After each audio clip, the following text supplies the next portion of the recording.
أعوذ بالله من الشيطان الرجيم بسم الله الرحمن الرحيم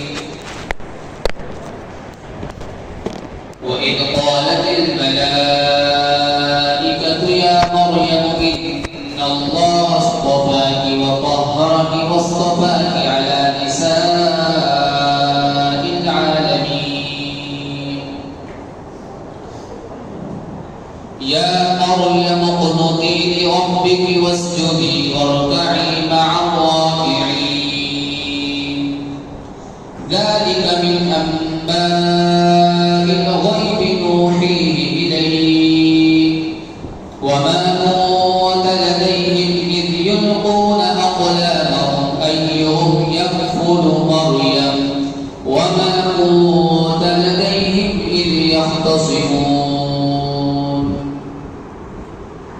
إذ قالت الملائكة يا مريم إن الله يبشرك بكلمة منه اسمه المسيح عيسى ابن مريم وجيها اسمه المسيح عيسى ابن مريم وجيها في الدنيا والآخرة ومن المقربين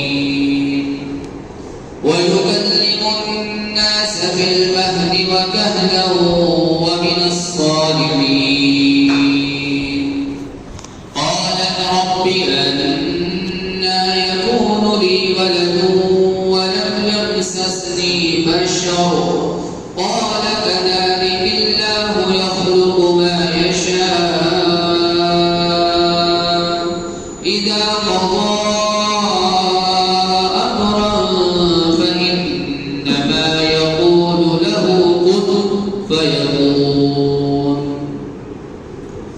اور جس وقت کے کہا فرشتے نے اے مریم بے شک اللہ نے تمہیں چن لیا ہے اور تمہیں پاکیزگی عطا کی ہے اور تمہیں چن لیا ہے دنیا جہاں کی عورتوں پر اے مریم اپنے رب کی عبادت میں لگے رہو اور سجدہ کرو اور رکوع کرنے والوں کے ساتھ رکوع کرو یہ غیب کی باتیں ہیں اے نبی جو ہم آپ کی طرف وحی کر رہے ہیں اور آپ ان کے پاس نہیں تھے جس وقت کہ وہ اپنے قلم دریا میں ڈال رہے تھے کہ کون مریم کی کفالت کرے گا اور اے نبی آپ ان کے پاس نہیں تھے جس وقت وہ اختلاف کر رہے تھے جس وقت کے فرشتے نے کہا کہ مریم بے شک اللہ تمہیں خوشخبری سناتا ہے اپنے کلمے کی جس کا نام مسیح عیسیٰ بن مریم ہوگا وہ وجاہت والا ہوگا دنیا میں اور آخرت میں اور اللہ کے مقرب بندوں میں سے ہوگا اور وہ عیسیٰ بن مریم کلام کرے گا لوگوں سے گہوارے میں اور وہ بڑی عمر میں بھی کلام کرے گا اور وہ راست باز لوگوں میں سے ہوگا مریم نے کہا اے میرے رب میرے لڑکا کیسے ہوگا حالانکہ مجھے کسی انسان نے چھوا تک نہیں اللہ نے فرشتے نے کہا اسی طرح اللہ تعالیٰ پیدا کرتا ہے جو چاہتا ہے جب وہ کسی چیز کا ارادہ کرتا ہے تو کہتا ہے کن ہو جا فیکون وہ ہو جاتی ہے وَيُعَلِّمُهُ الْكِتَابَ وَالْحِكْمَةَ وَالتَّوْرَاةَ وَالْإِنْجِيلَ وَرَسُولًا إِلَى بَنِي إِسْرَائِيلَ أَنِّي قَدْ جِئْتُكُمْ بِآيَةٍ مِّن رَّبِّكُمْ أَنِّي أَخْلُقُ لَكُم مِّنَ الطِّينِ كَهَيْئَةِ الطَّيْرِ فَأَنفُخُ فِيهِ فَيَكُونُ طَيْرًا بِإِذْنِ اللَّهِ وَأُبْرِئُ الْأَكْمَهَ وَالْأَبْرَصَ وَأُحْيِي الْمَوْتَىٰ بِإِذْنِ اللَّهِ وَأُنَبِّئُكُم بِمَا تَأْكُلُونَ وَمَا تَدَّخِرُونَ فِي بُيُوتِكُمْ إِنَّ فِي ذَلِكَ لَآيَةً لَّكُمْ إِن كُنتُم مُّؤْمِنِينَ وَمُصَدِّقًا لِّمَا بَيْنَ يَدَيَّ مِنَ التَّوْرَاةِ وَلِأُحِلَّ لَكُم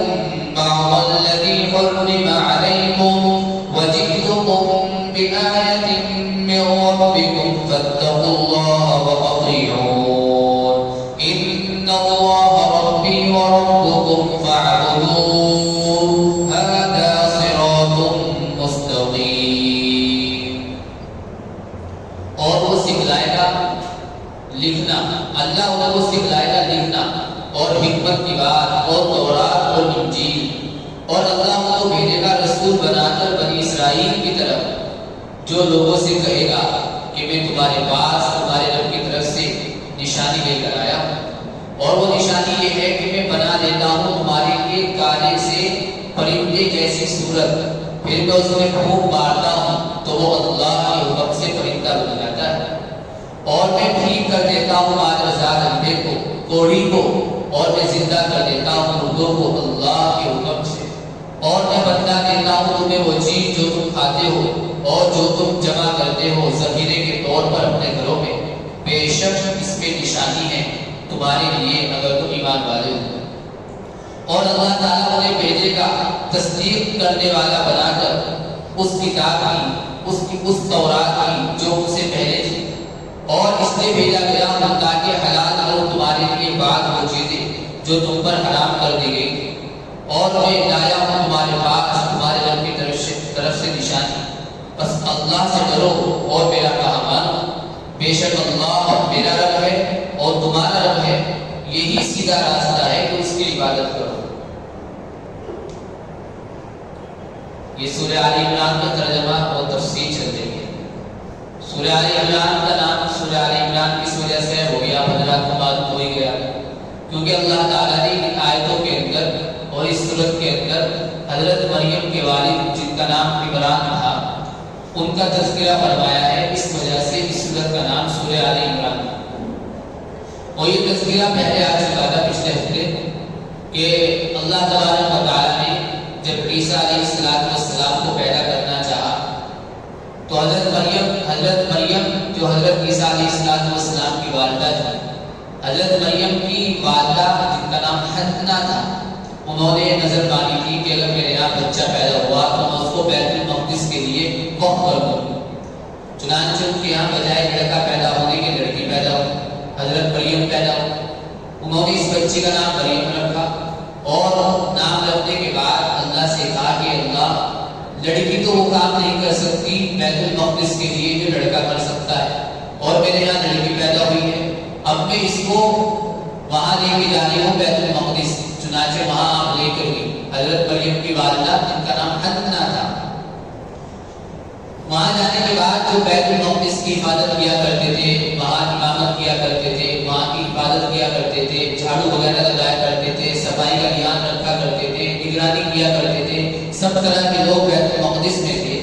حضرت مریم کو جا کر انہوں نے ان کے سامنے پیش کیا حضرت مریم کی والدہ نے، اور یہ کہا کہ میں نے نظر مانی تھی کہ میرے یہاں لڑکا پیدا ہوگا تو میں بیت المقدس کے لیے وقف کر دوں گی، لیکن میرے یہاں لڑکی پیدا ہوئی، لیکن کیونکہ میں نے نظر مان رکھی، منت مان رکھی، اس وجہ سے میں یہاں لے کر آئی ہوں، اور تم میں سے کوئی بھی اس کی کفالت کر دے، اس کی ذمہ داری اٹھا۔ چنانچہ جس لڑکی کے بارے میں منت مانی گئی ہو کہ وہ اللہ کے گھر کی حفاظت کی جائے گی اس کے ذریعے، وہ تو بڑی بابرکت اور مقدس لڑکی ہے۔ چنانچہ بیت المقدس کے جتنے نگرانی کرنے والے تھے سب نے چاہا کہ بچی میرے پاس آئے، لڑنے لگے آپس میں۔ انہی بیت المقدس کے امام اس وقت حضرت زکریا تھے جن کا تذکرہ آ چکا۔ حضرت زکریا علیہ السلام بیت المقدس کے امام تھے، اور حضرت زکریا حضرت مریم کے خالہ تھے۔ حضرت مریم کی جو خالہ تھی وہ حضرت زکریا کے نکاح میں تھی۔ حضرت زکریا نے کہا اس بچے کی کفالت میں کروں گا، اس کی تربیت میں کروں گا، وجہ اس کی یہ ہے کہ اس کی خالہ میرے نکاح میں ہے، میرا حق زیادہ بیٹھتا ہے۔ چنانچہ وہ لوگ راضی ہوئے، نہیں بھائی یہ کوئی وجہ نہیں ہے۔ چنانچہ اس کے بعد یہ طریقہ ہوا، ایک کام کرتے ہیں، اس بچی کی کفالت کون کرے گا، اس کے لیے قرآن دادی کرتے ہیں، قرآن دادی پرچی میں لکھ دیتے ہیں نام اور اس پر ڈال دیتے ہیں، بھائی جس کا نام آئے گا وہ اس بچی کی کفالت کرے گا اور ذمہ داری دے گا۔ ہمارے زمانے میں تو قرآن دادی کا طریقہ یہ ہے، پرچی میں نام لکھتے ہیں۔ اس زمانے کے اندر طریقہ یہ تھا کہ دریا کے اندر اپنے قلم ڈال دیا کرتے تھے، پین، اپنا قلم پین کو آیا ہے، اس زمانے میں تو لکڑی کا قلم ہوا کرتا تھا، اس طرح قلم ڈال دیا کرتے تھے، اور جس کا قلم دریا کے اندر بہہ گیا سمجھو اس کے نام کی پرچی نہیں تھی، اور جس کا قلم دریا کی سطح پر، دریا کے اوپری حصے پر تیرتا رہا اور ٹکا رہا، اس کا مطلب یہ ہے کہ پرچی اس کے نام کی ہوئی۔ چنانچہ سب نے اپنے اپنے قلم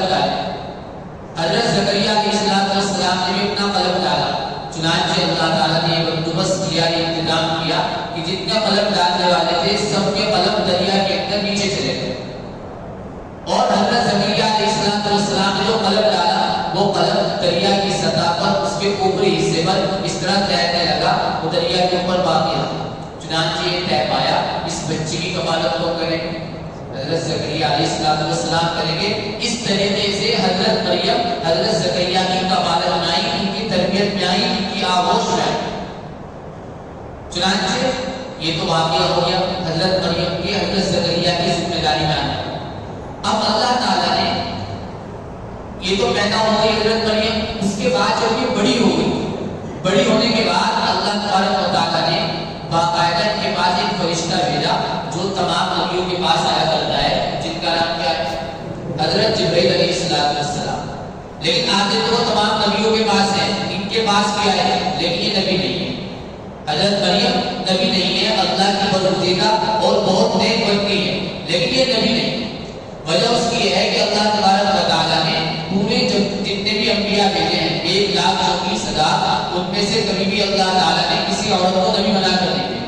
چنانچہ اللہ تعالیٰ قرآن میں فرماتے ہیں وَمَا أَرْسَلْنَا مِن قَبْلِكَ إِلَّا رِجَالًا، اے نبی آپ تو ہیں ہی، آپ سے پہلے جتنے بھی ہم نے نبی دنیا کے اندر بھیجے ہیں سب کے سب مردوں کو بھیجا ہے، کسی بھی عورت کو اللہ تعالیٰ نے نبی بنا کر نہیں بھیجا۔ وجہ اس کی ظاہر ہے، عورت کے جسم کی ساخت، اس کی بناوٹ، اور عورت کے اندر قوت برداشت، قوت تحمل اتنا نہیں ہوتا جتنا ایک مرد کے اندر ہوتا ہے۔ عورت ان ذمہ داریوں کو نہیں نبھا سکتی جن کو مرد نبھا سکتا ہے، اور نبوت مل جانے کے بعد ہر طرح کی تکلیف، مصیبتیں، پریشانیاں، طرح طرح کے ظلم و ستم، طرح طرح کے تانے، طرح طرح کی چوٹ، ہر طرح سے مصیبتوں کا سامنا کرنا پڑتا ہے۔ عورت ان مصیبتوں کی تاب نہیں لا سکتی، اسی وجہ سے اللہ تعالیٰ نے کسی بھی عورت کو نبی بنا کر نہیں بھیجا۔ چنانچہ آپ یہ شبہ مت کیجیے گا کہ حضرت جبرائیل علیہ السلام اگر حضرت مریم کے پاس آ رہے بات کرنے کے لیے تو حضرت مریم کیا ہوگی؟ نبی ہوگی، ایسا نہیں۔ چنانچہ حضرت مریم کی جو والد تھے جن کا نام تھا ایک صحابی ہے جن کا نام ہے عمران بن حسین رضی اللہ تعالیٰ، ایک صحابی باقاعدہ مسلم شریف ایک کتاب ہے حدیث کی، اس کے اندر روایت ہے کہ حضرت عمران بن حسین رضی اللہ تعالیٰ کو حضرت جبرائیل علیہ السلام نے آ کر سلام کیا تھا۔ حضرت جبرائیل علیہ السلام نے آ کر کو سلام کیا تھا، حالانکہ عمران بن حسین صحابی ہے، نبی نہیں ہے۔ معلوم ہوا فرشتے کا کسی انسان کے پاس آ جانا، اس سے بات چیت کر دینا، اس سے سلام دعا کر دینا، یا اللہ کا کوئی حکم اس تک پہنچا دینا، یہ اس کے نبی ہونے کی دلیل ہے۔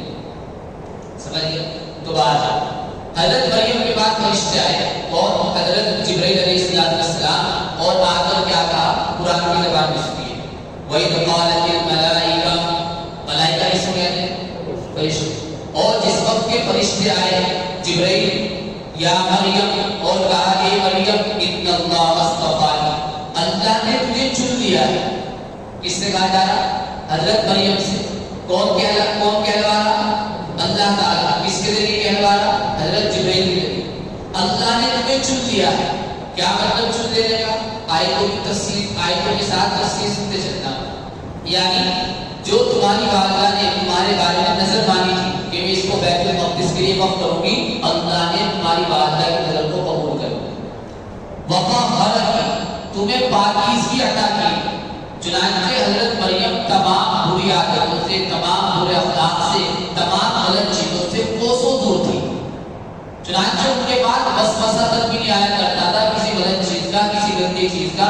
اللہ تعالیٰ نے حضرت مریم کو اس قدر پاکیزہ بنایا، اسی کو اللہ فرمائے وَطَهَّرَكِ، اے مریم ہم نے تمہیں پاکیزگی عطا کی، وَاصْطَفَاكِ عَلَىٰ نِسَاءِ الْعَالَمِينَ، اور تمہیں ہم نے دنیا جہاں کی عورتوں پر چن لیا ہے۔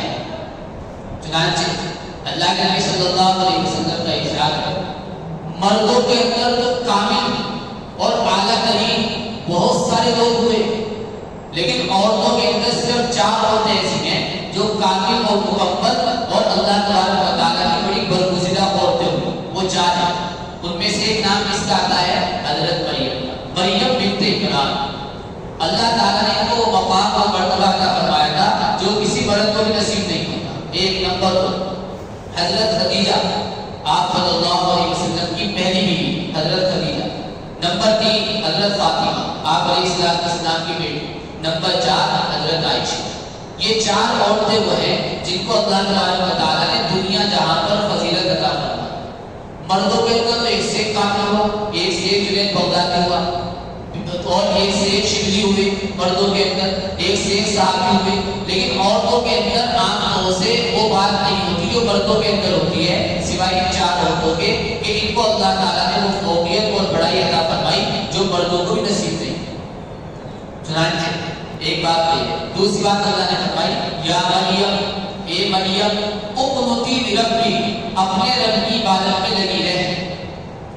اللہ تعالیٰ کیا فرما رہے ہیں؟ اپنے رب کی عبادت میں لگی رہے، واسجدی، اور اللہ تعالیٰ کو سجدہ کرتی رہے، وارکعی مع الراکعین، رکوع کرنے والوں کے ساتھ رکوع کرتی رہے۔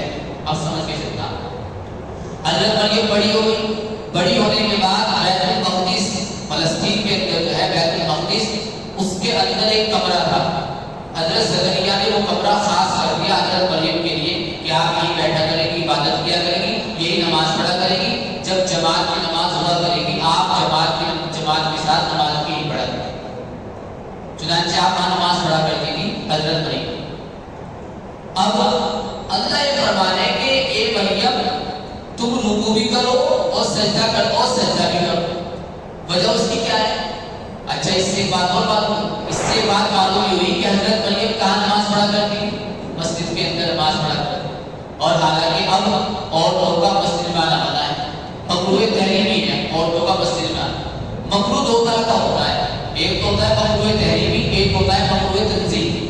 مکروہ تحریمی اسے کہا جاتا ہے جس سے ثواب بہت زیادہ کم ہو جاتا ہے، ایک ہوتا ہے مکروہ تنزیہی۔ مکروہ تنزیہی اس کو کہا جاتا ہے جس سے ثواب کم تو ہوتا ہے لیکن ذرا کم ہوتا ہے، زیادہ کم نہیں ہوتا۔ مثال کے طور ہم نماز پڑھتے وقت ایک طریقہ تو یہ ہے کہ ہم اپنی آنکھوں سے ادھر ادھر دیکھ رہے ہیں، اس طرح یہ مکروہ تنزیہی ہے، اس سے نماز کا ثواب کم ہو جائے۔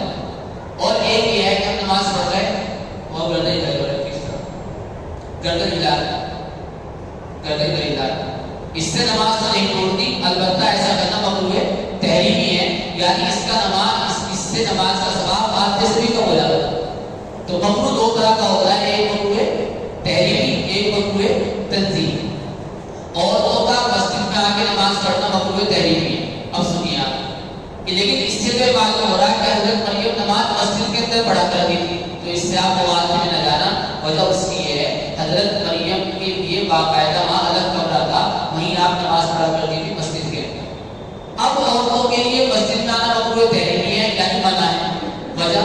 وجہ اس کی یہ ہے کہ آپ صلی اللہ علیہ وسلم کے زمانے میں عورتیں مسجد میں آیا کرتی تھیں اور نماز پڑھا کرتی تھیں۔ اس کے بعد جب آپ علیہ السلام دنیا سے تشریف لے گئے، حضرت عمر کا زمانہ آیا بعد میں چل کے، حضرت ابوبکر صدیق کے بعد حضرت عمر نے خاص طور سے نوجوان عورتوں کو مسجد میں آنے پر پابندی لگائی، اور تمام عورتوں کو، چاہے وہ جوان ہوں چاہے عورتوں کو، مسجد میں آنے سے منع کر دیا۔ منع کیوں کیا؟ منع اس وجہ سے کیا کہ اللہ کے نبی صلی اللہ علیہ وسلم کے زمانے میں فتنے عام تھے، اتنا فتنہ نہیں تھا، امن سکون چین اطمینان کا ماحول تھا، کوئی فحاشی کا گندگی کا ماحول نہیں تھا۔ اس وجہ سے عورتیں مسجد میں آیا کرتی تھی، ان کے بارے میں کوئی یہ اندیشہ نہیں ہوا کرتا تھا کہ ان کے ساتھ کوئی چھیڑ چھاڑ کی جا سکتی ہے۔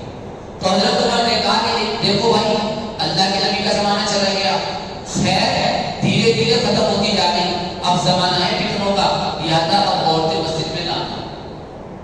حضرت عمر نے بہت اچھا قدم اٹھایا، ظاہر سی بات اگر اس کو روک تھام نہ لگائی جاتی اور آج عورتیں مسجد کے اندر آتی، لڑکیاں مسجد کے اندر آتی، مسجد کا کیا حال ہوتا، میں اور آپ اندازہ لگا سکتے ہیں اسے۔ چنانچہ حضرت عمر نے جب یہ آرڈر جاری کیا، اسی وقت حضرت عائشہ رضی اللہ تعالیٰ عنہ موجود تھی اور صحابہ موجود تھے۔ کسی نے حضرت عمر کے اس حکم پر نفی نہیں کی کہ اے امیر المومنین آپ کیا کر رہے ہیں، جو کام اللہ کے نبی نے نہیں کیا آپ کیوں کر رہے ہیں، کس نے منع نہیں کیا، سب نے ان کی بات پہ لبیک کہا، بلکہ حضرت عائشہ نے تو حضرت عمر کی بات پہ مہر تک لگا دی، یہ کہا کہ عمر نے صحیح کیا۔ کیوں؟ وجہ اس کی یہ ہے کہ آپ صلی اللہ علیہ وسلم کے بعد جو عورتوں نے کام شروع کر دیے اور جتنی عورتیں پردے سے نکل گئی اور بے حیا سے ہوتی جا رہی، اگر آپ علیہ السلام کے زمانے میں بھی حضور کے سامنے یہ چیزیں عورتوں کی طرف سے ظاہر ہو جاتی، حضور بھی منع فرما دیتے۔ یہ تو حضرت عمر نے منع کیا، اگر یہ باتیں جو میں آج دیکھ رہی اور عورتوں کی اگر حضور دیکھ لیتے حضور بھی کیا فرما دیتے؟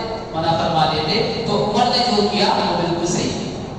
اور آپ صلی اللہ علیہ وسلم نے حدیث میں بھی ارشاد فرمایا صلاۃ المرأۃ فی حجرتہا خیر من صلاتہا فی بیتہا. عورت کا نماز پڑھنا اپنے گھر کے کمرے میں یہ بہتر ہے اس کے نماز پڑھنے سے اپنے گھر کے صحن میں نماز پڑھنے سے بہتر یہ ہے کہ عورت اپنے گھر میں نماز پڑھے. اور اللہ کے نبی نے یہ بھی فرمایا کہ عورت اپنے کمرے کی کوٹھڑی میں نماز پڑھے. یہ بہتر ہے اس سے کہ اپنے کمرے میں نماز پڑھے. یعنی زیادہ ثواب جو عورت کو ملے گا نماز پڑھنے کا وہ اس وقت ملے گا جب وہ زیادہ سے زیادہ چھپ کر نماز پڑھے. ایک اور فرما رہے اللہ کے نبی فرما رہے. اسی وجہ سے علماء نے اور فقہاء نے لکھا ہے عورت کا مسجد میں نماز کے لیے آنا یہ ممنوع تحریم. اب سنیے اللہ کے نبی صلی اللہ علیہ وسلم کے زمانے میں عورتیں جو مسجد میں آیا کرتی تھی اس کی 3 وجہ تھی. نمبر 1 آپ صلی اللہ علیہ وسلم کی زیارت کے لیے. حضور کی زیارت سے بڑھ کے کیا چاہیے ہو سکے؟ 1. نمبر 2 آپ صلی اللہ علیہ وسلم مسجد کے اندر لوگوں کو احکام سمجھایا کرتے تھے, احکام سنایا کرتے تھے. اور وہ احکام کی ضرورت جس طرح مردوں کو تھی مردوں کے ساتھ ساتھ کس کو بھی تھی؟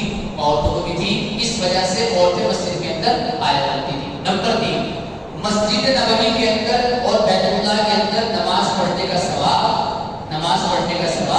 بنسبت اور مسجدوں کے بہت زیادہ. چنانچہ مسجد نبوی کے اندر ایک نماز کا ثواب 50,000 نماز کے برابر ہے.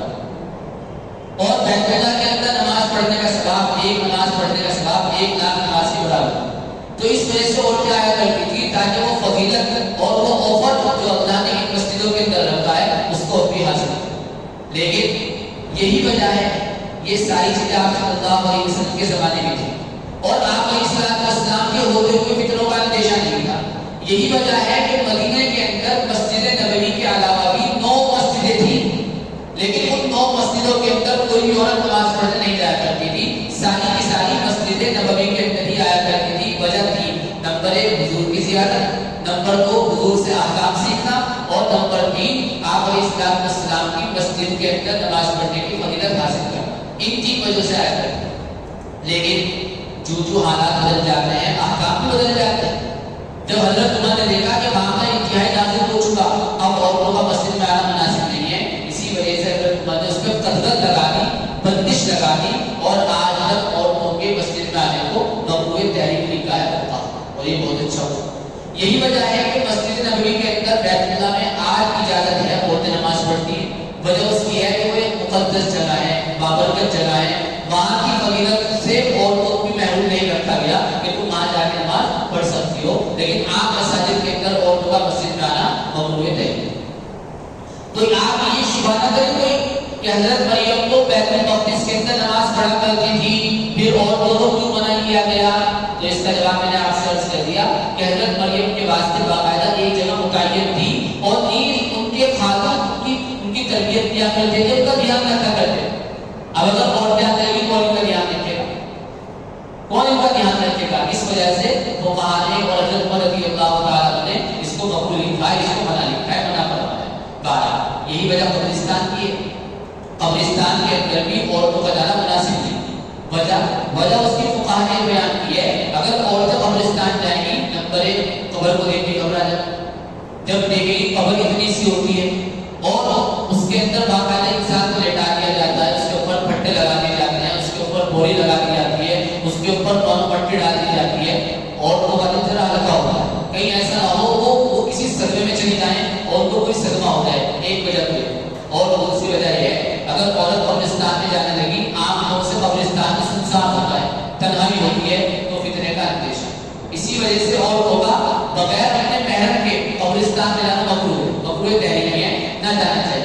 البتہ اگر جو محرم صاحب کوئی اپنا بھائی ہو, ماموں, والد صاحب, چچا جان ہو, ان کے ساتھ جا سکتی ہے. یہی وجہ ہے کہ حضرت مولانا عامر صاحب رحمۃ اللہ علیہ کی والدہ کا جب انتقال ہوا تو ان کی بہن کو صبر نہیں آ رہا تھا. مولانا عامر صاحب کی بہن کو صبر نہیں آ رہا تھا تو یہ سنایا کہ حضرت اپنے ساتھ کو قبرستان لے گئے.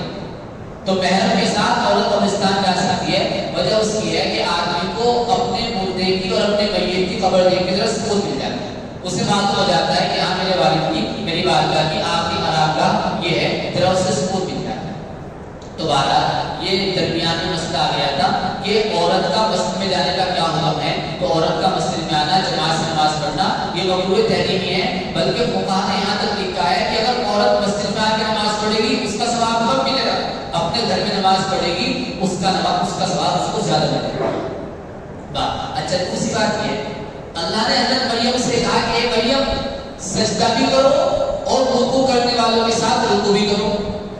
تو اللہ نے یہ تو کہا نہیں کہ سجدہ کرنے والوں کے ساتھ سجدہ کرو، یہ کہا رکوع کرنے والوں کے ساتھ رکوع کرو. اس کی کیا وجہ ہے؟ وجہ اس کی فقہاء نے یہ بیان کی، مفسرین نے اس کی وجہ یہ لکھی ہے کہ سجدے کے اندر تو عام طور سے لوگ کوتاہی کرتے نہیں، کبھی کرتے ہیں، لیکن رکوع کے اندر عام طور سے لوگ کوتاہی کرتے ہیں.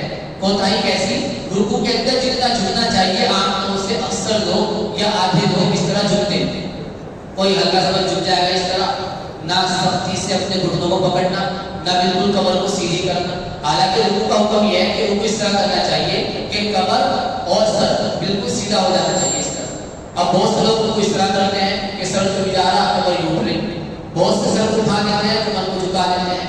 تو کمر اور سر دونوں برابر ہونے چاہیے. عام طور سے رکوع کے اندر احتیاط نہیں کر پاتے، اس وجہ سے اللہ نے خاص طور سے کہا کہ رکوع کرو جس طرح رکوع کرنے کا حق ہے، جھکو جس طرح جھکنے کا حق ہے. اللہ فرماتے ہیں اے نبی یہ ہم آپ کو غیب کی باتیں بتا رہے ہیں کہ مریم کی پیدائش کس طرح ہوئی، مریم زکریا کی تربیت میں کیسے آئی، یہ سب باتیں ہم آپ کو بتا رہے ہیں. اب بتاؤ آپ صلی اللہ علیہ وسلم سے کتنے سال پہلے تھی حضرت مریم؟ حضرت عیسیٰ علیہ السلام آپ صلی اللہ علیہ وسلم سے دنیا میں کتنے سال پہلے آئے؟ 570 سال پہلے.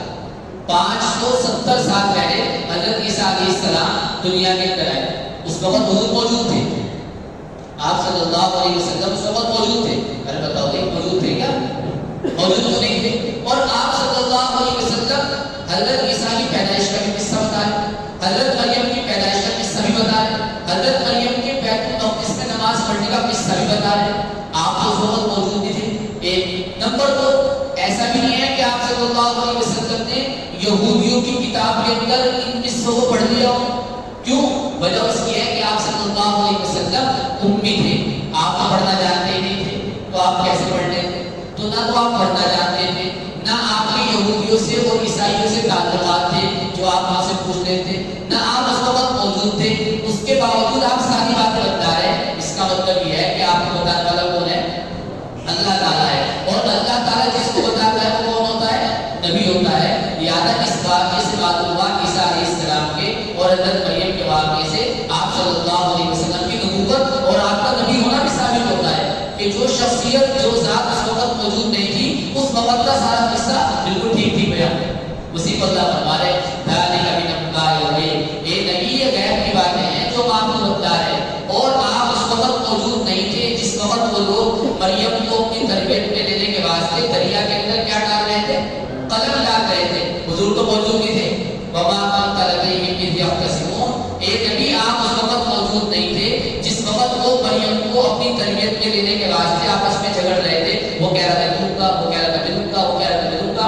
تو حضور موجود تھے، موجود تو نہیں تھے، اور حضور سب بتا رہے ہیں. ان کا جھگڑنا بھی بتا رہے ہیں، ان کا دریا میں قلم ڈالنا بھی بتا رہے ہیں، حضرت مریم کا مسجد فلسطین کے اندر نماز پڑھنا بھی بتا رہے ہیں. اس سے بات ہوا حضور اللہ تعالیٰ کی کیا ہے؟ رسول. بات ختم. بس اب تک تو بات یہ ہوئی کہ حضرت مریم بیت المقدس کے اندر عبادت کیا کرتی تھی. اب دیکھیے آگے کیا ہوا. حضرت عیسیٰ علیہ السلام کی پیدائش کا قصہ قرآن نے بیان کیا. ان کی پیدائش کا پورا قصہ عیسیٰ علیہ السلام کی اللہ تعالیٰ نے 100 کے سپارے میں سورہ مریم کے اندر پوری تفصیل اور ڈیٹیل کے ساتھ بیان کیا ہے، لیکن مختصر اللہ نے یہاں بھی بیان کیا ہے. اس کو سنیے. اذ قالت الملائکہ. اب آیا فرشتہ کون؟ جبرائیل. یا مریم، حضرت مریم کے پاس. اے مریم ان اللہ یبشرکی، اللہ تجھے خوشخبری سنا رہا، بکلمۃ من، اپنے ایک کلمے کی، اسمہ المسیح عیسیٰ ابن مریم، جس کا نام عیسیٰ بن مریم ہوگا. حضرت مریم کنواری ہے، آپ کی شادی نہیں ہوئی، اور فرشتہ آیا حضرت مریم کے پاس اور آگے کہا اللہ تعالیٰ تمہیں ایک بیٹا دے گا جس کا نام عیسیٰ بن مریم. یہاں سے اندازہ لگائیے اللہ نے کہا عیسیٰ بن کے بعد والد کا نام لگتا ہے. عیسیٰ بن مریم کا حالانکہ بن کے بعد والد کا نام لگتا ہے. مثال کے طور پر میرا نام عبداللہ ہے, عبداللہ بن نصیر یا عبد المنان بن غلام, تو بن کے بعد وہ والد کا نام لگتا ہے. اور یہاں اللہ نے ابھی عیسیٰ علیہ السلام کی پیدائش کی. مریم حضرت مریم کے بعد فرشتہ تھا, وہ بچے کی خوشخبری سنا رہا اور ساتھ ساتھ باپ کے نام کی جگہ ماں کا نام لگا رہا کہ اے مریم اللہ تمہیں ایک بچہ دے گا عیسیٰ بن مریم, جو مریم کا بیٹا ہوگا تمہارا بیٹا ہوگا. پیدا تو نہیں ہوئی, پہلے ہی بن کے بعد مریم لگا دیا, یہ بات بتانے کے لیے کہ وہ جو بچہ ہوگا بغیر باپ کے پیدا ہوگا. کیسے پیدا ہوگا؟ بغیر باپ کے. ان عیسائیوں کی بات کو غلط ثابت کر دیا جو یہ کہتے ہیں کہ عیسیٰ علیہ السلام نعوذ باللہ اللہ ہے. اللہ ہی ہے تو اللہ کے بندے نہیں, البتہ بے باپ کے ہیں. اللہ نے اپنی قدرت سے بغیر باپ کے ان کو پیدا کیا. اور اللہ فرماتے ہیں وجیہن فی الدنیا, عیسیٰ جو ہوں گے وہ دنیا میں بڑے مرتبے والے ہوں گے اور آخرت میں بھی بڑے مرتبے والے ہوں گے. وَيُكَلِّمُ النَّاسَ بِالْمَهْدِ. اب یہ بتاؤ مجھے, یہ جو بات چیت چل رہی فرشتے کی حضرت مریم سے, کس کے بارے میں چل رہی؟ حضرت عیسیٰ کے بارے میں. حضرت عیسیٰ پیدا ہو گئے کہ ہوئے نہیں. ابھی فرشتہ آ کے بتا رہا کہ جو بچہ تمہارے پیٹ سے پیدا ہوگا اس کا نام عیسیٰ ہوگا.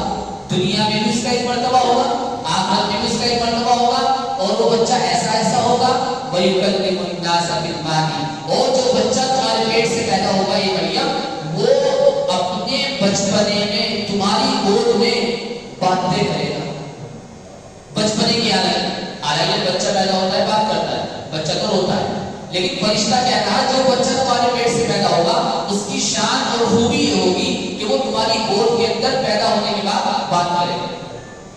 چنانچہ بات کی, حضرت عیسیٰ نے بات کی. وہ اس طرح بات کی, 16ویں سپارے میں ہے کہ حضرت مریم بیٹھی تھی, غسل کر رہی تھی.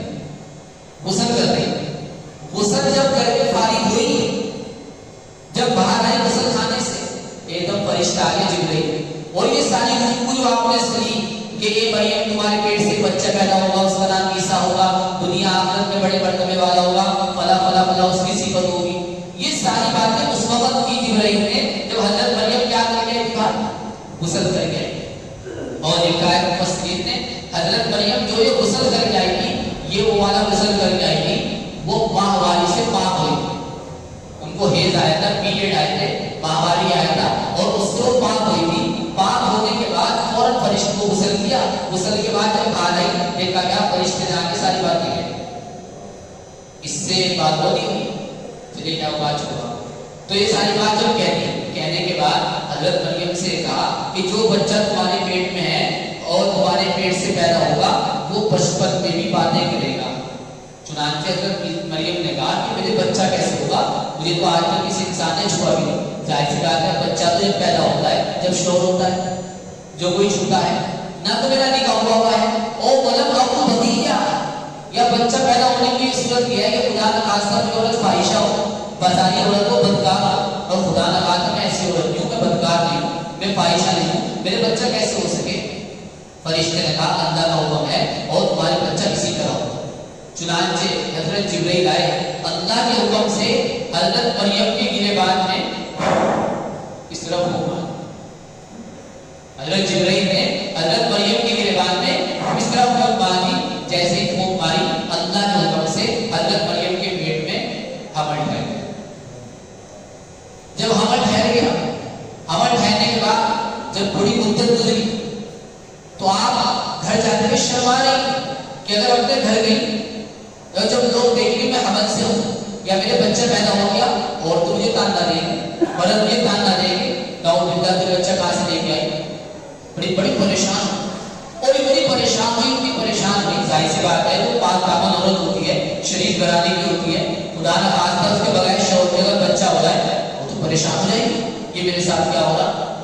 کہنے لگی یا لیتنی مت قبل ھذا وکنت نسیا منسیا, ہائے کاش میں اس سے پہلے مری جاتی, وکنت نسیا منسیا, اور میں ختم ہونے کے بعد ایسی ہو جاتی کہ میرا لوگ تذکرہ بھی نہ جانتے اور میں بالکل بھلا نہیں جاتی, میرا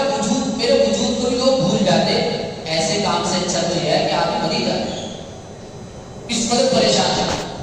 لیکن اس کے بعد جب حمل ٹھہر گیا, جنگل میں پھر گئی تھی اور ایک درخت کے نیچے آئی, وہاں بیٹھ گئی. جب درخت کے نیچے آئی, بھوک لگی حضرت مریم, جب بھوک لگی, وہ درخت کھجور کا تھا. اللہ نے کہا حسی الیک بجذع النخلہ, اے مریم اس درخت کو اپنی طرف ذرا ہلاؤ, جھکاؤ اس طرح, تو ساقط علیک رطبا جنیا, تمہارے اوپر تر و تازہ کھجوریں گرے گی, اس کو کھانا. فکلی, اسے کھاؤ, واشربی, اسے پیو, وقرری عینا, اپنی آنکھوں کو ٹھنڈا کرو, ہم تمہیں بچہ دیں. اللہ نے حکم دیا. چنانچہ یہاں سے ایک مسئلہ اور نکلتا ہے, وہ خاص ایک مسئلہ اور نکالا ہے کہ جس عورت کے پیٹ میں حمل ہو اس کو چاہیے کھجوروں کا استعمال زیادہ کرے. وجہ اس کی ہے بچے کی ولادت میں سہولت ہوتی ہے, اور بچے کی پیدائش کے بعد جو نقاہت اور جو کمزوری عورت کو آنکھوں سے آ جاتی ہے اس کے اندر کھجور بڑی مفید ہوتی ہے. چنانچہ اللہ تعالیٰ نے اسی وجہ سے حضرت مریم کو کھجور کھانے کا حکم کرتا. چنانچہ آپ نے کھانے کے بعد جس وقت حمل تھا اسی حمل سے فوراً بچہ پیدا ہو گیا, جن کا نام کیا تھا, عیسیٰ علیہ السلام. اور یہ بچہ جس جگہ پیدا ہوا عیسیٰ علیہ السلام, وہ اسی درخت کے پاس کی جگہ تھی, اس کو کہا جاتا ہے بیت اللحم. کیا کہا جاتا ہے, بیت اللحم. آج بھی عیسائیوں کے یہاں وہ جگہ مشہور ہے بیت اللحم, اور وہ جگہ باقاعدہ اس کو انڈر گراؤنڈ پر رکھا ہے. اس کے بارے میں کہا جاتا ہے کہ عیسیٰ علیہ السلام کی پیدائش کی جگہ ہے بیت اللحم. اس کو بڑی عقیدت, محبت, عظمت و احترام کے ساتھ لوگ آج بھی جو پکے عیسائی ہیں اس کو سمجھتے ہیں. چنانچہ پیدائش ہو گئی, بڑی پریشان کہ چلو بچہ تو پیدا ہو گیا, یہ اللہ کی طرف سے ہے, لیکن اپنی قوم کے پاس کس طرح جاؤں گی؟ اگر قوم کے پاس بچے کو لے کے گئی, سب کیا کہیں گے, ہائے مریم یہ تم نے کیا کیا, یہ بچہ تیرے پاس کہاں سے آ گیا, تیرا تو ابھی رشتہ بھی نہیں ہوا, نکاح بھی نہیں ہوا, بڑی پریشان. بہرحال اللہ تعالیٰ جب کوئی کام کرتا ہے اس کا بندوبست بھی کرتا ہے. اللہ نے کہا دیکھو فَإِمَّا تَرَيِنَّ مِنَ الْبَشَرِ أَحَدًا, اگر تمہیں کوئی انسان ملے اور تم سے کہے کہ بچہ کہاں سے آیا, تو تم بولنا مت, خاموش رہنا. فَقُولِي إِنِّي نَذَرْتُ لِلرَّحْمَنِ صَوْمًا, اور یہ کہنا کہ میں نے منت مان رکھی نہ بولنے کی. فَلَنْ أُكَلِّمَ الْيَوْمَ إِنسِيًّا, میں بولنے کی. چنانچہ آپ بھی بچے کو اٹھائے ہوئے, فَأَتَتْ بِهِ قَوْمَهَا تَحْمِلُهُ, بچے کو اٹھاتے ہوئے حضرت مریم اپنی قوم کے پاس آئی. اب حضرت مریم کو اطمینان ہو گیا کہ بھائی یہ بچہ اللہ نے اپنی قدرت سے بغیر باپ بھی مجھے دیا ہے, وہی اللہ کی قدرت ہے, اللہ نے دنیا جہاں کی عورتوں پہ مجھے چنا ہے, بغیر شوہر کے مجھے بچہ عطا فرمایا ہے. چنانچہ آپ لے کے آ گئی, طرح جو ہوگی کوئی بات نہیں, اللہ خود دیکھ لے گا. جب آئی لے کے تو کہنے لگی ساری کی ساری قوم, یا مریم لقد جئت شیئا فریّا, اے مریم یہ تو اتنے بڑا نازیبہ کام کیا. یا ہارون, اے ہارون کی بہن, ما کان ابوک امرأ سوء, تیرا ابا بھی کوئی برا آدمی نہیں تھا. وما کان امک بغیا, تیری ماں بھی کوئی زانی عورت نہیں تھی, بدکار نہیں تھی, تیرے پاس بچہ کہاں سے آ گیا, یہ تم نے کیا کام کیا. وہ یہ ظاہر سی بات ہے, لوگوں کا کام کیا ہے, تحقیق تو لوگ کرتے نہیں, اور یہ اناپ بولنا شروع کر دیتے ہیں. یہ غلط مزاج ہے. جب آدمی خدا نہ خواستہ کوئی بات کسی سے دیکھے, کسی سے سرزد ہو جائے, پہلے اس کی تحقیق کرے, بھائی کیا معاملہ ہے, کیا معاملہ ہے. یہ نہیں ہے کہ آپ نے کسی کو دیکھا, آپ نے ناشنا بولنا شروع کر دیا, پہلے اس سے کہو, پوچھو, اس کا عذر سنو, کیا بات ہے, کیا نہیں ہے. انہوں نے اٹھا کے تو کیا کہا, گزاریاں ہیں, تیرا باپ تو ایسا نہیں تھا, تیری ماں تو ایسا نہیں تھی, تم نے کیا کیا. حضرت مریم بڑے اطمینان سے, اللہ نے کیا رکھا تھا, کوئی پوچھے گا کیا نہیں کرنا, بولنا نہیں ہے. حضرت مریم نے کہا فاشارت الیہ, حضرت مریم نے اس بچے کی طرف اشارہ کر دیا, ابھی پیدا ہو گئے کہ اس سے پوچھ لو. قال کیف نکلم من کان فی المہد صبیا, ارے ہم اس بچے سے کیسے بات کریں جو کہ اپنی ماں کی گود میں ہے, ماں کی گود کے اندر یہ بچہ پڑ کر دے. یہ کہا بس جیسی یہ والی بات کہی, عیسیٰ علیہ السلام ماں کی گود میں تھے, وہیں سے کہا قال انی عبداللہ, میں اللہ کا بندہ ہوں. وہی گود کے اندر ہوئے, انی عبداللہ, میں اللہ کا بندہ ہوں. آتانی الکتاب, اللہ نے مجھے کتاب, یعنی آگے چل کے کتاب دے گا, کون سی, انجیل. وجعلنی نبیا, اللہ نے مجھے نبی بنایا. وجعلنی مبارکا, اللہ نے مجھے بابرکت بنایا.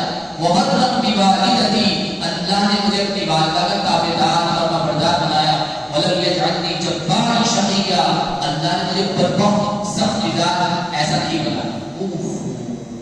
جب دیکھو بچہ ہونا سارے حق کے ہوتے ہیں اللہ کی طرف سے.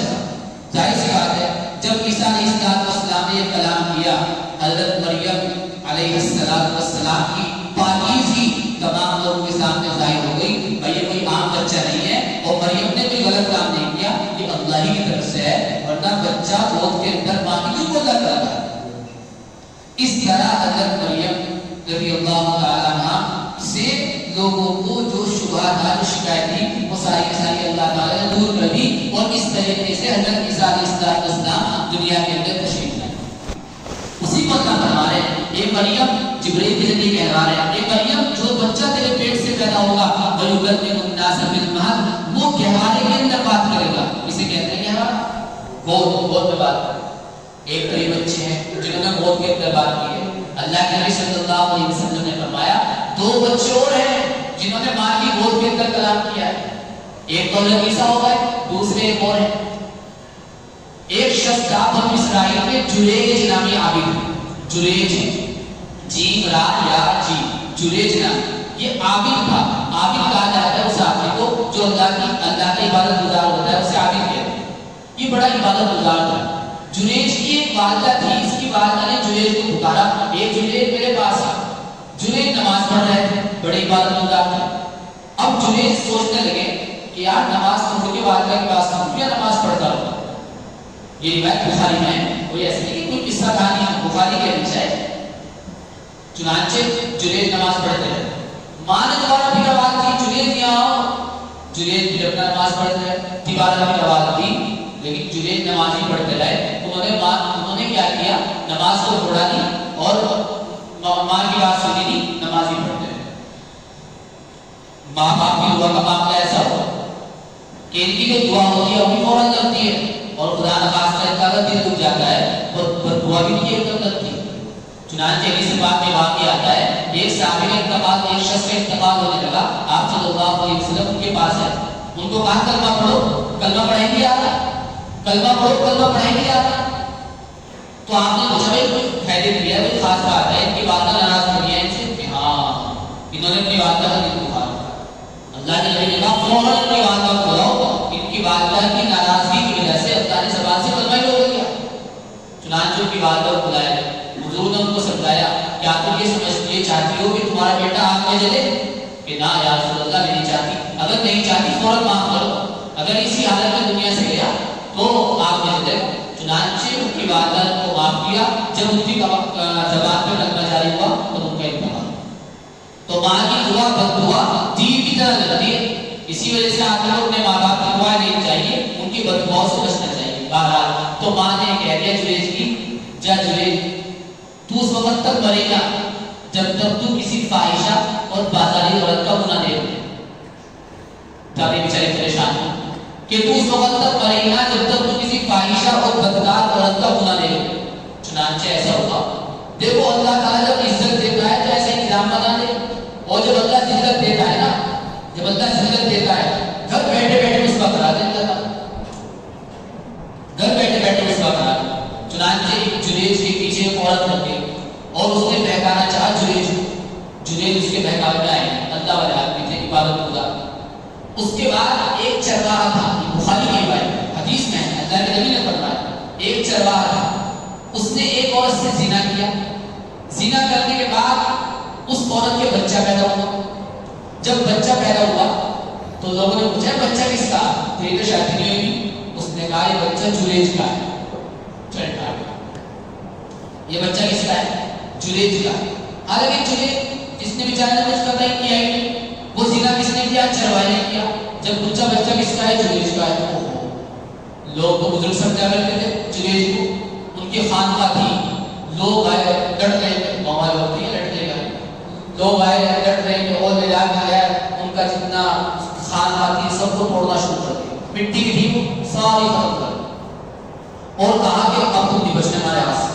جیسے ہی جریج کو مارنے لگے, اس نے کہا رک ایک منٹ رکو, یہ جو بچہ ہے نا جو پیدا ہوا, جس کے بارے میں یہ عورت یہ کہہ میرا بچہ ہے, ایک کام کرو اسی سے پوچھو, اسی سے پوچھو. چنانچہ جب اس بچے سے پوچھا گیا تو کس کا ہے, اس نے کہا کہ میں خدا چڑھوائے گا. اس بچے نے اپنی ماں کی گود میں کہا کہ میں ان کا نہیں ہوں، میں خدا چڑھوائے گا. چنانچہ اللہ تعالیٰ نے اس طرح جریج کو بدکار عورت کا چہرہ بھی دکھا دیا. بدکار عورت کا چہرہ دیکھنا یہ اچھی بات نہیں ہے. جو آدمی شریف آدمی ہوتا ہے وہ تو نیک عورتوں کا چہرہ دیکھتا ہے، وہ بدکار عورتوں کا چہرہ کہاں دیکھے گا؟ ماں کی بددعا کا اثر یہ ہوا کہ بدکار عورت کا چہرہ بھی دکھا دیا، لیکن اللہ نے ساتھ ساتھ عزت بھی رکھی اس کی عبادت کی وجہ سے، اپنے فضل فرماتے ہوئے کہ اسی بچے سے کہلوا دیا کہ میں جریج کا نہیں ہوں، میں تو خدا چڑھوا دوں. تو اس سے دو سبق لیتے ہیں. نمبر ایک یہ کہ انسان جب نیک اعمال کرتا ہے اللہ تعالیٰ اس کا بدلہ ضرور دیتا ہے، اور جب انسان برا کرتا ہے اس کا بدلہ بھی ضرور دیتا ہے. بہرحال نیکی اور برائی ایسی چیز ہے، یہاں تک لکھا ہے علماء نے، ایک شخص تھے وہ جا رہے تھے، جاتے جاتے راستے میں ان کی چپل ٹوٹ گئی. جب غور کیا کہ آپ کی چپل کیوں ٹوٹی، کوئی نہ کوئی غلطی مجھ سے ہوئی. جب غور کیا معلوم ہوا کہ جس مسجد میں جمعے کی نماز پڑھنے کے واسطے جا رہے ہیں، آج جمعہ ہے، تم نے آج جمعے کا غسل دیا، بغیر جمعے کے غسل کی نماز پڑھنے جا رہے تھے. اللہ تعالیٰ نے تازہ ترین سزا دلوائی، کیا؟ چپل ہی راستے میں. بہرحال خلاصہ ہے کہ انسان جو کرتا ہے اس کا بدلہ اسے دنیا اور آخرت میں ضرور نظر آتا ہے. بہرحال تو اللہ تعالیٰ نے فرمایا فرشتے کے ذریعے ایک مریم جو بچہ تمہارے پیٹ میں ہے یہ بچپن کے اندر بھی بات کرے گا. چنانچہ عیسیٰ علیہ السلام نے بچپن کے اندر بھی کیا کی ہے؟ بات کی. ایک نمبر دو اور کمال کی بات سنیے. وَقَحْلًا، اے مریم جو بچہ تمہارے پیٹ میں ہے یہ بچپن میں تو بات کرے گا ہی، یہ بچہ بات کرے گا ادھیڑ عمر میں بھی. ادھیڑ عمر کے اندر بات کرے. ادھیڑ عمر کس کو کہا جاتا ہے؟ 30 سے 50 سال کی عمر ہوتی ہے، اس کو ادھیڑ عمر کہتے ہیں. ادھیڑ عمر یہ عین جوانی کا وقت ہوتا ہے. 30 سے 50 سال کے درمیان کا بالکل جوانی کا وقت ہوتا ہے. تو اللہ یہ فرما ہے کہ عیسیٰ جو تمہارے پیٹ میں ہے یہ بچہ ادھیڑ عمر کی حالت کے اندر بھی بات کرے گا. اب آپ سوچ رہے ہو اس میں کون سی خاص بات ہے؟ یہ تو سبھی کرتے ہیں. نہیں، خاص بات ہے. وہ کیسے؟ وہ ایسے. خلاصہ سمجھیے آپ. عیسیٰ علیہ السلام کا انتقال ہوا. عیسیٰ علیہ السلام کو اللہ تعالیٰ نے آسمان پر اٹھا دیا. وہ اٹھایا کس طرح؟ ان کو قتل کرنے کی سازش کی تھی. کس نے؟ یہودیوں نے. سازش کیسے ہوئی؟ سولی پہ لٹکانے، کمرے میں لے جا دیا گیا. اللہ نے کیا بندوبست کرا ان سب آیتوں کی تفصیل تو انشاءاللہ الگ بتائیں گے، وہ تو آگے بتائیں گے. لیکن اتنا بتا دیں آپ کو کہ عیسیٰ علیہ السلام کو اللہ نے آسمان میں جھکا اٹھا دیا. چھٹے سپارے میں ہے اللہ فرماتا ہے رفعہ اللہ الیہ، ہم نے عیسیٰ کو اپنے پاس اٹھا دیا. ٹھیک ہے. جس وقت عیسیٰ علیہ السلام کو اٹھایا گیا، عیسیٰ علیہ السلام کی عمر اس وقت 30 سے 35 کے بیچ میں تھی. 30 سے 35 کے بیچ میں تھی. عیسیٰ علیہ السلام کو نوبت آئی ہی نہیں کہ وہ اس عمر کے اندر لوگوں سے باتیں کریں. 30 سال تک تو باتیں کرتے رہے، اور جب ادھیڑ عمر آئی لوگوں نے سولی پر لٹکانا چاہا، یہودیوں نے، اللہ نے کہاں اٹھا دیا؟ آسمان پہ. اب بتاؤ عیسیٰ علیہ السلام کی ادھیڑ عمر تو بھی آئی ہے، اور ادھیڑ عمر سے پہلے کہاں اٹھا دی گئے؟ آسمان پہ. اب بتاؤ ادھیڑ عمر میں آپ نے بات چیت کیا نہیں کی؟ ادھیڑ عمر تو آئی تھی، اللہ نے آسمان کو اٹھا دیا. اور قرآن یہ کہہ رہا کہ اے مریم جو بچہ تمہارے پیٹ میں ہے وہ ادھیڑ عمر میں کلام کرے گا. نہ تو قرآن کی بات جھوٹی ہو سکتی. قرآن کہتا کلام کرے گا ادھیڑ عمر میں. حالانکہ ہم دیکھتے ہیں کہ عیسیٰ علیہ السلام ادھیڑ عمر سے پہلے کہاں چلے گئے؟ آسمان پہ چلے گئے. انہوں نے کلام نہیں کیا. اب یہاں کیا ہو گیا؟ بس اس سے وہ بات ثابت ہوتی ہے کہ عیسیٰ علیہ السلام جس وقت دجال نکلے گا قیامت سے پہلے اس وقت آپ آسمان سے اتریں گے. آسمان سے اتریں گے. اور علماء نے لکھا ہے ملک شام کے اندر عیسیٰ علیہ السلام ہے. ملک شام میں ایک مینارہ ہے دمشق کی جامع مسجد، اس پہ آپ اتریں گے. اس کا جو مینارہ ہے، مینارہ ایک تو ایسٹ میں ہے ایک ویسٹ میں ہے، ایک مشرقی ہے ایک مغربی ہے. جو اس کا مشرقی مینارہ ہے وہاں آپ اتریں گے آسمان سے، اور آپ اس طرح فرشتوں کے بازوؤں پر ہاتھ رکھتے ہوئے اس طرح آسمان سے. کیا منظر ہوگا دیکھنے والا؟ اس طرح آئیں گے آسمان سے. اور ملک شام کے اندر دمشق کی جامع مسجد کے مشرقی مینارے پر آپ اس کا جلوہ کرو. پھر باقاعدہ آپ کے بعد سیڑھی لائی جائے. سیڑھی لگی، عیسیٰ علیہ السلام اس سیڑھی پہ سے نیچے اترے. محمد صلی اللہ علیہ وسلم کی امت کے امام کے پیچھے ہی نماز پڑھیں، خود امامت نہیں کرائیں، تاکہ کسی کو یہ شبہ نہ ہو کہ یہ نبی ہے۔ نبی تو آپ نے کون ہے؟ آپ صلی اللہ علیہ وسلم۔ اماموں کی خود بھی کراتے ہیں تاکہ کسی آپ کو شبہ تک نہ ہو جائے کہ یہ نبی ہے۔ نبی تو یہ تھے، نئے نبی نہیں ہے، یہ تو امت ہی بن گیا ایک طرح سے۔ چنانچہ آپ آئیں گے، آنے کے بعد آپ دجال کو قتل کریں گے، اس وقت آپ کی جو عمر ہوگی وہ ادھیڑ ہوگی، 30 سے 35 کے درمیان میں ہوگی، اور 30 سے 35 کے درمیان میں ہوگی، آپ لوگوں سے بات چیت نہیں کریں گے، سب کچھ کریں گے۔ تو اس آیت سے گویا کہ اللہ نے اشارہ کر دیا کہ عیسیٰ کو جو میں نے اٹھایا ہے ان کو میں اٹھاؤں گا، اٹھانے کے بعد بھی جب دوبارہ زمین پہ لے کے آؤں گا تو ادھیڑ عمر کے اندر وہ کیا کریں گے؟ کلام کریں گے۔ جب ادھیڑ عمر میں ان کا کلام کرنا ضروری ہوا تو یہ بھی ضروری ہوا کہ عیسیٰ علیہ السلام آسمان سے اترے۔ سمجھ گیا بات؟ علم کی بات ہے، ذرا گہری بات ہے، دماغ کے دریچے کھولتی ہے، ایسی بات نہیں ذرا دماغ پہ زور ڈال کے سمجھنی چاہیے۔ قرآن کہہ رہا ادھیڑ عمر پہ بات کریں، اور سوال یہ پیدا ہوتا ہے ادھیڑ عمر تو پائی نہیں، پہلے ہی چلے گئے، اور قرآن کی بات جھوٹی نہیں ہو سکتی۔ تو اس سے مفسرین نے لکھا ہے کہ بھائی کریں گے، کب کریں گے؟ کب کریں گے؟ آسمان سے اترنے کے بعد، اس وقت آپ کے اوپر ادھیڑ ہو۔ کیا کیا قرآن سمندر ہے، ایک بات کی تفسیر علماء نے اس کی بیان کی ہے کہ آدمی پڑھ کے اشش کرتا ہے۔ وہ مومن الصادق، بس کتنی بات کروں، یہ ساری خوشخبری کون دے رہا ہے حضرت مریم کو؟ فرشتہ۔ ابھی پیدا نہیں ہوئے، اور بھائی پیدا نہیں ہوئے بھی، ابھی تو بتایا جا رہا ہے ایسا ایسا ہوگا۔ قالت، کہنے لگی ربی اتنا، میرے بچہ کیسے ہوگا، مجھے تو کسی انسان نے چھوا بھی نہیں۔ فرشتے نے کہا کذالک، اسی طرح ہوگا، بغیر باپ کے ہوگا، بغیر چھوئے ہوگا۔ یخلق ما یشاء، اللہ بچہ پیدا کرنے کے اندر کسی باپ کا محتاج ہے، وہ بغیر باپ کو پیدا کرا۔ ارے باپ تو باپ، اللہ بغیر ماں کو پیدا کرا۔ آدم علیہ السلام کے نہ باپ نہ ماں، بغیر ماں باپ کے اللہ نے پیدا کرا۔ اور آج کی سائنس یہ کہتی ہے دنیا کے اندر بے شمار حیوانات، بہت سارے جانور ایسے ہیں کہ جو بغیر ماں باپ کے پیدا ہوتے ہیں، نہ اس کے اندر مٹی کا دخل ہوتا ہے، ویسے ہی اللہ تعالیٰ ویسے ہی پیدا کر دیتا ہے۔ لکھا ہے باقاعدہ، آج کی ریسرچ ہے، آج کی تحقیق ہے، آپ پڑھیے بالکل موجودہ تحقیق، لیٹسٹ جو ریسرچ ہے سائنس کی، وہ یہ ہے کہ دریا کے اندر بہت سارے جانور ایسے ہیں جن کا نہ کوئی باپ ہے نہ کوئی ماں ہے، اور نہ ان کے ساتھ مٹی کا کوئی دخل ہے، اور خود بخود وہ پیدا ہوتا ہے۔ تو بہرحال اس میں کوئی آدمی سوال نہیں کر سکتا کہ اللہ عیسیٰ علیہ السلام کو اللہ نے بغیر باپ کے کیسے پیدا کر دیا، وہ اور چیز بتا دی ہے، اسی کو اللہ فرما رہے کہ فرشتے نے کہا کہ اللہ جس طرح چاہتا ہے پیدا کرتا ہے، اور اللہ کے لیے یہ ہے پیدا کرنا بہت مشکل ہے، سامان اکٹھا کرنا پڑ رہا ہو، امیدیں لگانے کو، ان کی ریکویسٹ کرنی پڑ رہی ہوگا۔ اذا قضى امرا، اللہ جب کسی معاملے کا ارادہ کرتا ہے، فإنما يقول له كن، اسے کہتا ہے ہو جا، ويقول وہ ہو جاتا ہے۔ جب ہم نے عیسیٰ کو پیدا کرنا چاہا، ہم نے کہا کن ہو جا، یعنی مریم کے پیٹ میں ہمیں ٹھہر جا، ہمیں ٹھہر گیا، اسے پیدا ہو۔ اور اللہ نے فرمایا وَيُعَلِّمُهُ الْكِتَابَ، ہم اس بچے کو جو پیدا ہوگا اسے لکھنا بھی سکھائیں گے۔ چنانچہ عیسیٰ علیہ السلام لکھنا جانے کرتے ہیں۔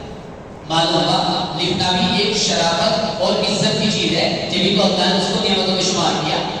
والحکمت، حکمت کی باتیں بھی ہم سمجھائیں گے اس کو، عیسیٰ کو۔ والتورات والانجیل، تورات بھی سکھائیں گے۔ تورات کس پہ اتری؟ موسیٰ علیہ السلام پر، اور موسیٰ علیہ السلام عیسیٰ علیہ السلام سے پہلے آئے ہیں، ان کی کتاب بھی سکھائیں گے تورات۔ والانجیل، اور جو کتابیں تو اتاریں گے انجیل، وہ بھی ان کو سکھائیں گے۔ ورسولا الی بنی اسرائیل، اے مریم جو بچہ تمہارے پیٹ سے پیدا ہوگا وہ بنی اسرائیل کا رسول بھی بنا کر دے، بنی اسرائیل کا رسول بھی ہوگا۔ بس بات ختم ہو گئی، آپ کی بات ہے۔ اور سنو، عیسیٰ علیہ السلام پیدا ہو گئے، ہوئے نہیں ابھی ہوئے نہیں، فرشتہ ساری بات بتا رہا وہ بچہ پیدا ہونے والا جو ہے وہ کیسا ہوگا۔ ایک نمبر 2، اس کی نشانی یہ ہوگی، وہ یہ کہے گا کہ میں تمہارے پاس تمہارے رب کی طرف سے نشانی لایا ہوں۔ نشانی کیا ہے؟ نمبر 1، انی اخلق لکم من الطین، کہ میں تمہارے لیے گارے سے، مٹی سے پرندہ بنا لیتا ہوں۔ چنانچہ عیسیٰ علیہ السلام مٹی لی، اس طرح گارا کرا، چڑیا بنا دی، وہ پانی ہوا اور جا بنا۔ اللہ نے معجزہ عیسیٰ علیہ السلام کو عطا کیا۔ ایک نمبر 2، اللہ فرماتے ہیں کہ عیسیٰ یہ فرمائے کہ میں تمہارے واسطے گارے سے پرندہ بنا دیتا ہوں، میں اس میں پھونک مارتا ہوں تو وہ اللہ کے حکم سے پرندہ بن جاتا ہے۔ یوں کہا اللہ کے حکم سے، تاکہ کوئی یہ نہ سمجھے کہ عیسیٰ کا کمال ہے، کوئی یہ نہ سمجھے کہ عیسیٰ کا کمال ہے۔ پرندہ جو بنتا ہے وہ اس میں پھونک مارتے ہیں، جان کو اس میں اللہ کا بیٹا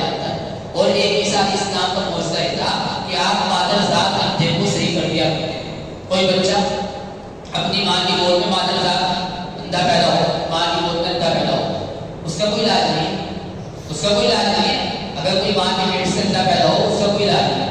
بات لکھا ہے علماء نے کہ جو بیماری ماں کے پیٹ سے چل کے آتی ہے وہ لا علاج ہے، جو بیماری ماں کے پیٹ سے چل کے آتی ہے وہ لا علاج ہوتی ہے۔ یہی وجہ ہے کہ جو بچہ خدا نخواستہ ماں کے پیٹ میں خراب ہو جاتا ہے، اس کا دل دماغ کچھ خراب ہو جاتا ہے، اگر وہ دنیا کے اندر آ گیا، آنے کے بعد ایسا ہو سکتا ہے وہ مر جائے، لیکن بہت کم ایسا ہوتا ہے تو بچہ صحیح ہو جائے۔ لیکن عیسیٰ علیہ السلام کو اللہ نے معجزہ دیا تھا کہ آپ مادرزاد اندھے کی بھی اس طرح ہاتھ پھیر دیا کرتے تھے، وہ صحیح ہو جائے۔ نمبر 3 والابرص، کوڑی ہوتے ہیں، کوڑی جن کے ہاتھ لٹ کے رہتے ہیں، ان کی اس طرح ہاتھ پھیر دیا کرتے تھے، وہ بالکل صحیح ہو جائے گا۔ وَأُحْيِي الْمَوْتَىٰ بِإِذْنِ اللَّهِ، اور مردوں کو زندہ کر دیا کرتے تھے اللہ کے حکم سے۔ قبرستان ہے، جانے کے بعد قبر کے پاس کھڑے ہو کے جاء بِإِذْنِ اللَّهِ، کھڑا ہو جائے اللہ کے حکم سے، مردہ کھڑا، مردہ کھڑا۔ ہمارے ہم تو قبرستان کے پاس لوگ ہیں اور ہر کسی کا آٹھ بھی آ جائے، نہیں آ جائے، اور عیسیٰ علیہ السلام جا کے مردے کو کھڑا کیا کرتے۔ اور سنو، وَأُنَبِّئُكُم بِمَا تَأْكُلُونَ، یہ بتا دیا کرتے تھے تو کیا کھا گئے۔ آپ ہمارے پاس ہے، عیسیٰ علیہ السلام کے پاس ہے، یہ بتا دیا کرتے تھے تم اب تک کیا کھا گئے۔ وَمَا تَدَّخِرُونَ، فریج میں کیا رکھا ہے یہ بھی بتا دیا کرتے ہیں۔ وَمَا تَدَّخِرُونَ فِي بُيُوتِكُمْ، جو تم اپنے گھروں کے اندر ذخیرہ بنا کے رکھتے ہو میں وہ بھی بتا دیتا ہوں۔ کس کا معجزہ ہے؟ عیسیٰ علیہ السلام۔ اللہ بتا رہے اِنَّ فِي ذَلِكَ لَآیَةً لَکُمْ إِن کُنتُم مُؤْمِنِینَ، بے شک اس باتوں میں اگر کوئی آدمی ایمان لانے والا ہو بہت بڑی نشانی ہے۔ باقی میں عیسیٰ بھی اللہ کی کیا ہے؟ رسول و نبی ہے۔ اور دیکھو اللہ تعالیٰ جو معجزہ دیتا ہے نا، معجزہ تو آپ سمجھتے ہی ہیں، اللہ تعالیٰ جو معجزہ دیتا ہے وہ جس نبی کو بھی دیتا ہے وہ اس نبی کے زمانے کے اعتبار سے معجزہ دیتا ہے۔ جس زمانے میں جس چیز کا زور ہوتا ہے اللہ اپنے نبی کو وہی معجزہ اور وہی کمال دے کے بھیجتا ہے۔ مثال کے طور پہ موسیٰ علیہ السلام تھے، ان کے زمانے کے اندر جادو کا زور ہو رہا تھا، ایک سے ایک جادوگر ہوا کرتا تھا موسیٰ علیہ السلام کے زمانے کے اندر، ایک سے ایک ترنم خان۔ اللہ تعالیٰ نے موسیٰ علیہ السلام کو بھی جادوئی کی طرح ایک معجزہ دے کے بھیجا۔ کیا؟ اپنے عصا کو لاٹھی کو اس طرح ڈالا کرتے تھے، ازداد ہو جایا کرتا۔ اب بتاؤ لاٹھی کو ڈالے ازداد ہوگا تو جادو ایسے ہی۔ اسی طرح اپنے ہاتھ کو اس طرح کیا کرتے تھے، ایسی روشنی ہو جایا کرتی تھی کہ آدمی دیکھتا بھی دیکھتا رہ جایا کرتا تھا۔ اسی طرح حضرت عیسیٰ علیہ السلام کے زمانے میں حکیموں کا دور تھا، میڈیکل لائن کا دور تھا، وہ ایک سے ایک حکیم، ایک سے ایک طبیب، ماہر حکیم، ماہر ڈاکٹر ہوا کرتے تھے۔ اللہ تعالیٰ نے عیسیٰ علیہ السلام کو معجزہ وہ دے کے بھیجا کہ جس معجزے کے بارے میں سارے حکیم جانتے ہی نہیں تھے۔ وہ کیا؟ کسی بھی حکیم کے پاس مادرزاد اندھے کو ٹھیک کرنے کا طریقہ نہیں، حکیموں کا دور ہے، کسی کے پاس طریقہ نہیں۔ کوڑ کے مرض کو صحیح کرنے کا اس زمانے میں کسی بھی حکیم کے پاس طریقہ نہیں تھا۔ اللہ نے اسی زمانے کے مناسب اسی زمانے سے ملتا جلتا معجزہ دے کے بھیجا، اور ایسا معجزہ دے کے بھیجا تمام طبیبوں کے، حکیموں کے ساری طباعت پر اور ساری حکمت پر بھاری پڑے۔ یہ اللہ کی ایک سنت اور طریقہ ہے۔ بہرحال عیسیٰ علیہ السلام کو اللہ نے معجزہ دے کے بھیجا، ختم بات یہ ہے۔ اور اللہ تعالیٰ نے مجھے بھیجا ہے اس چیز، اس کتاب کی تصدیق کرنے والا جو مجھ سے پہلے تھی۔ عیسیٰ علیہ السلام سے پہلے کون سی کتاب تھی؟ تورات۔ اس کو بھی عیسیٰ علیہ السلام یہ کہا کرتے تھے سچی کتاب ہے۔ نمبر 2 وَلِأُحِلَّ لَكُمْ بَعْضَ الَّذِي حُرِّمَ عَلَيْكُمْ، اور اللہ نے مجھے اس لیے بھیجا ہے تاکہ میں حلال کر دوں تمہارے واسطے وہ چیزیں جو تم پر حرام کر دی گئی۔ چنانچہ موسیٰ علیہ السلام کی جو قوم یہودی کہلاتی ہے ان کے اوپر بعض چیزیں اللہ تعالیٰ نے حرام کر دی، مثلا اونٹ کا گوشت۔ موسیٰ علیہ السلام کی جو قوم تھی یہودی، ان پہ اونٹ کا گوشت اللہ نے حرام کر دیا۔ نمبر 2 اونٹ کی چربی۔ نمبر 3 بعض پرندے ایسے تھے کہ اللہ نے یہودیوں پر حرام کر دیا۔ اب عیسیٰ علیہ السلام کو اللہ نے بھیجا تو جو حرام کر رکھی تھی چیزیں اللہ تعالیٰ نے یہودیوں پر، ان تمام چیزوں کو دوبارہ اللہ تعالیٰ نے عیسیٰ علیہ السلام کو بھیج کے حلال کیا۔ تو عیسیٰ علیہ السلام نے کہا کہ دیکھو جب وہ آگے بعد میں، ابھی تو خوشخبری سنانا فرشتہ کہ وہ ایسے ایسے ہوں گے، جب بعد میں آ گئے انہوں نے یہودیوں سے کہا کہ تم پر جو چیزیں پہلے زمانے کے اندر حرام کر دی گئی تھی اللہ نے تمہارے واسطے مجھے بھیج کر کیا کر دی ہو؟ حلال کر۔ اور اللہ کی عبادت کرو، میرا کہا مانو، بے شک اللہ میرا رب ہے، تمہارا رب ہے، یہی سیدھا راستہ ہے، اس کی عبادت۔ ختم ہو گئی بات یہ چلی۔